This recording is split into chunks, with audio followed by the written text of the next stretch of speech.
Hi friends, ఈరోజు మా ఇంట్లో అయితే మటన్ షామీ చేసినారు.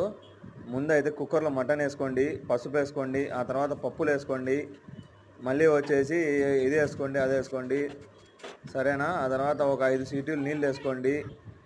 ఆ తర్వాత కొంచెము ఎర్రగడ్డలు వేసుకోండి. ఒక 5 సీట్లు వచ్చేంత వరకు ఉడకబెట్టుకోండి. మొత్తం ఇలా కలర్ వచ్చినాక మిక్సీలో వేసి గర్రని తిప్పండి, సరేనా. తిప్పినాకైతే అంతా ఇట్లా పేస్ట్ అయిపోతుంది. ఈ పేస్ట్లో మళ్ళీ వచ్చేసి కొంచెం సరిపడా ఉప్పు వేసుకోండి, సరేనా. ఉప్పు వేసుకున్నాక మళ్ళీ కొంచెం కారము, కొంచెం కార్న్ పౌడరు, కొంచెం గరం మసాలా, కొంచెం నూనె వేసుకొని మంచిగా కలుపుకోండి. బాగా మంచిగా ఎర్రగా వచ్చినాక దీన్ని అయితే ఇట్లా మంచిగా ప్లేట్ల మాదిరి చేసుకోండి, సరేనా. పకోడ మాదిరి చేసుకొని వేడి వేడి నూనెలో దింగండి. వేడి వేడి నూనెలో వేసినాక సర్ర మనకి కాలిపోతుంది అట్లే. ఆ తర్వాత వచ్చేసి మళ్ళీ ఒక 5 నిమిషాలు ఉన్నాక బయటికి తీయండి.